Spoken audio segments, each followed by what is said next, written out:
అందరికీ నమస్కారం. నేను మీ కిరా కార్పేని. అయితే సాక్షికి సంబంధించినటువంటి సోషల్ మీడియాలో ఉండేటువంటి ట్విట్టర్ స్పేస్లోకి చూడండి. సాక్షి 1, సాక్షి 2 ఇది మనస్సాక్షి, 2 అగ్ని సాక్షి లేనటువంటి నాసిరకమైనటువంటి సాక్షి. అయితే ఈ ట్విట్టర్ స్పేస్లోకి నాణ్యమైనటువంటి 2 వ్యక్తులు వచ్చారు. ఈవిడ తెలుసు మీకు, 45,400 ఓట్ల తేడాతో ఓడిపోయి ఈరోజు ప్రజలు నగిరి నుంచి తరివేస్తే మద్రాసు పట్టణంలో దాక్కున్నటువంటి వ్యక్తి. ఈయన తెలుసుంటుంది మీకు, బాగా చూడండి.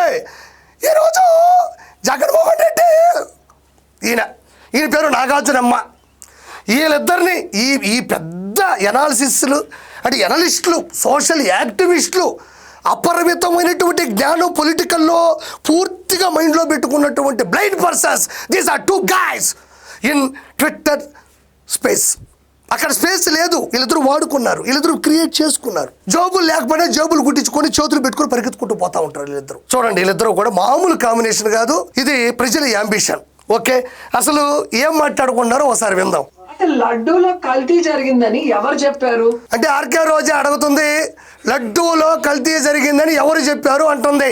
మీ చిన్నాయనో మా పెదనాయనో చెప్పలా, మన పక్కింటోడో పొరిగింటోడో చెప్పలా, చెప్పింది NDDB, national dairy development board. ఇతను అనుకుంటావేమో ఇతను నాగార్జున డైలీ డెవలప్మెంట్ బోర్డు. ఈయన వచ్చిన డబ్బులన్నీ వడ్డీకి ఇచ్చుకొని ఈరోజు కుదబట్టంగా కూర్చోండి నీ పక్కన. కాబట్టి చెప్పింది నేను, నువ్వు, నీ బంధువులో, నీ నాసిరకమైన అభిమానులు కాదు. NDDB చెప్పింది. CBI సిట్ సుప్రీంకోర్టుకి ఇచ్చినటువంటి ఛార్జ్ షీట్ లో పూర్తిగా కెమికల్స్ తో కలిసినటువంటి విషపూరితమైన రసాయనాలతో కలిసినటువంటి నెయ్యిని తయారు చేసి అది లడ్డు ప్రసాదంలో కలిపారని చెప్పింది. భక్తులు చెప్పారా, టీటీడీలో ఉన్న వాళ్ళు చెప్పారా, ఎవరు చెప్పారు?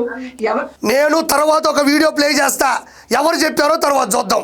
కంప్లైంట్ చేశారు, ఎవరికి హెల్త్ బాగాలేక హాస్పిటల్లో ఉండి ఎవరి ప్రాణం మీదకి వచ్చింది, ఎవరైనా దాని మీద కేసు వేసారా? కేసు వేసేదా పోయినావమ్మా, సోషల్ మీడియాలో పోస్ట్ చేస్తేనే ప్రాణాలు తీసేవాళ్ళు మీరు. కేసు దాకా పోయినావు నువ్వు. టీటీడీ దేవస్థానం దగ్గర లడ్డు బాగాలేదు, నీళ్లు బాగాలేవు, అన్నం బాగాలేదు.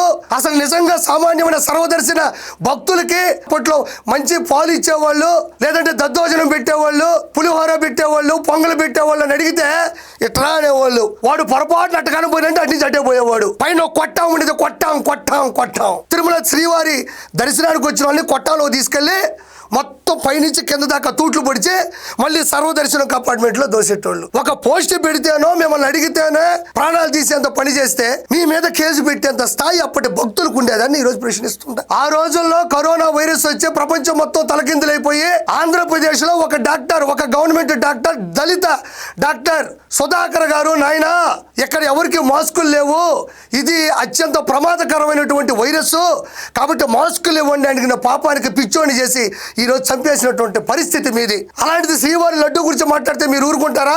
మరి ఎలా ఒక సీఎం గా ఉండి సొంత జిల్లాలో దేవుడి ప్రతిష్టను దిగజార్చే విధంగా అంత పవిత్రమైన లడ్డూని నీ రాజకీయ లబ్ధి కోసం, జగన్మోహన్ రెడ్డిని హిందూ వ్యతిరేకని ముద్ర వేయటం కోసం ఇంత నీచంగా ఎలా మాట్లాడగలరు? హిందూ వ్యతిరేకి వైఎస్ జగన్మోహన్ రెడ్డి కాకపోతే ఆర్కే రోజా నీకు సవాల్ ఇస్తుండా. మీ వదిన భారతీ రెడ్డి గారిని పట్టుకొని రేపు ఎల్లుండి తిరుమలకు రా. నీకు దమ్ముంటే భారతీ రెడ్డి గారిని పట్టుకొని సతీ సమేతంగా డిక్లరేషన్ ఫామ్ మీద సంతకం పెట్టి అన్న వదినలతో పైన తిరుమల తిరుపతి దేవస్థానంలో ఉండే కలియుగ వెంకటేశ్వర స్వామిని దర్శించుకునేటువంటి పరిస్థితి నువ్వు తీసుకొని వస్తావో చెప్పు. మీ అన్న హిందూ వ్యతిరేక కాదు, హిందూ వ్యతిరేకత ముద్రిస్తున్నావు అంటున్నా కదా.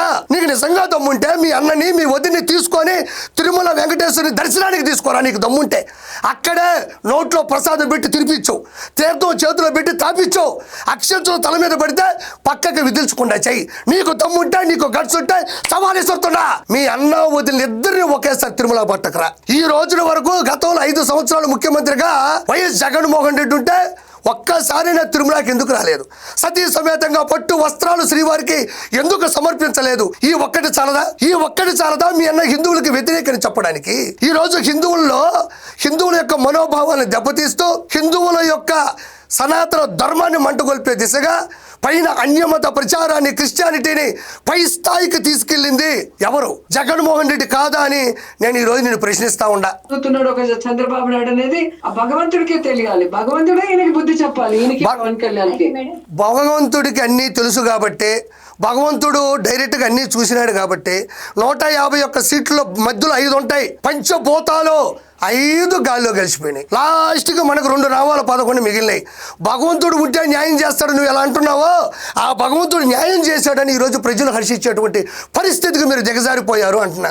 ఈరోజు ఆర్కే రోజా చెప్తుంది, గతంలో ఎప్పుడు కూడా ఎవరు కంప్లైంట్ ఇవ్వలేదు, ఎవరు తినలేదు, తిన్నా కూడా అంటే తిన్నారు తిన్నా కూడా వాళ్ళకేం కాలేదు అనేటువంటి ఉద్దేశం. అయితే ఆ రోజుల్లో ఎలాంటి పోస్టులు పెట్టారో ఒకసారి మీకు చూపిస్తా. డి శ్రీనివాసరెడ్డి ఇది ట్వీట్ చేశాడు, ఆయన ఎక్స్లో పోస్ట్ చేశాడు.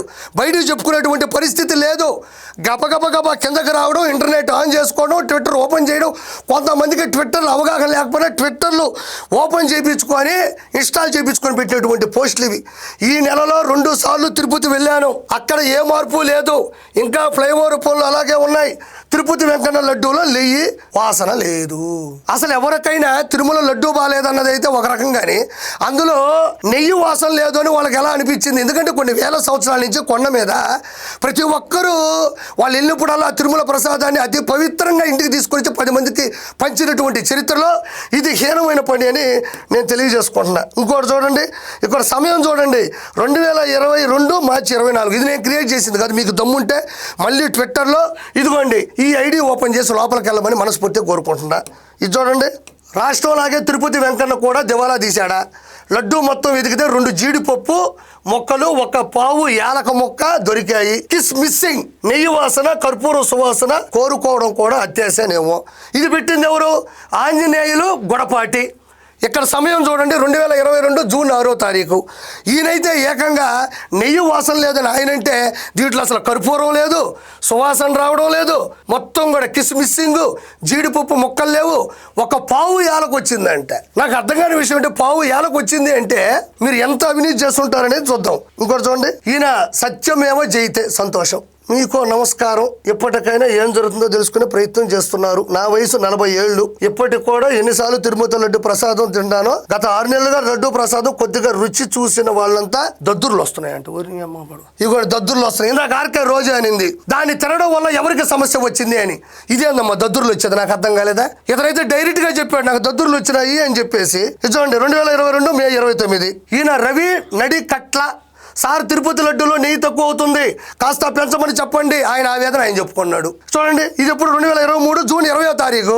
ఓరిని ఎందుకు ఉన్నారో, ఓరి ఏందిరా ఇది, తిరుపతి లడ్డు ఇప్పుడు ముక్కు దగ్గర పెట్టుకున్న నెయ్యి వాసన రావడం లేదు. ఆర్కే రోజా, నువ్వు ఎంత దష్టు పెట్టిపోతావో, ఎంత నాశనం అయిపోతావో, నువ్వు జీవితంలో ఎంత ఘోరమైనటువంటి పరిస్థితికి దిగజారిపోతున్నావో నీకు నేను ప్రత్యేకంగా చెప్పవక్కర్లే. ఇదో ఈ వీడియోనే నీ జీవితానికి పూర్తి పతనం. నీ జీవితంలో నీలాంటి మహిళని నా చిన్నతనం నుంచి చాలా మందిని చూసా, కానీ ఇలాంటి మహిళని మాత్రం నేను ఎక్కడ చూడలే. చూడు, వీళ్ళందరూ కూడా డైరెక్ట్ గా 2021 మార్చి 13వ తారీఖు పెట్టారు. లడ్డు గట్టిగా ఉంది, ఆయిల్ స్మెల్ వస్తుంది, పూర్ క్వాలిటీ, స్వీట్ షాపులో స్వీట్స్ లాగా తిరుపతి లడ్డూని ఎక్కడ పడితే అక్కడ అమ్ముతున్నారని పెట్టాడు. నిజమే, పైన కానీ కింద కానీ సినిమా పెద్ద హిట్ అయితే 20 థియేటర్లు వేస్తామో ఆ విధంగా తిరుమల లడ్డూని త్వరగా పెంచేసి జనాలకి ఈజీగా దొరికేటట్టు చేస్తే లడ్డూ యొక్క పవిత్రతని, లడ్డు యొక్క విశిష్టతని తగ్గించేటువంటి చేష్టాలు ఇవన్నీ. 2021 మార్చి 13. ఇంకా చెప్పుకుంటూ పోతే చాలా ఉన్నాయి. చూడండి, ఊరికే మీకు చూపించేస్తాను. ఇవన్నీ అవే, చూసుకోండి. ఈ పోస్టులన్నీ అవే. ఇవన్నీ కూడా ట్వీట్ చేసినటువంటి పోస్టులు. ఇవన్నీ ఆధారాలతో కూడా ఈరోజు కూడా ట్విట్టర్లో ఉన్నాయి. అయితే ఒక వీడియో చూద్దాం. ఈ వీడియోని ఆల్రెడీ యూట్యూబ్లో అప్లోడ్ చేశారు. ఇది ఎప్పుడంటే డిసెంబర్ 5, 2023 6:05 సాయంత్రం. భక్తులందరూ కూడా అన్నదానం దగ్గరకు వెళ్ళారు. అది తిన్నప్పుడు వాళ్ళు ఎలా గగ్గోలు పెట్టారు, వాళ్ళు ఎంత బాధపడ్డారు, ఎంత భయపడ్డారు, వాళ్ళ తీవ్రమైనటువంటి అభ్యంతరం ఎలా వ్యక్తం చేశారు ఒకసారి చూడండి.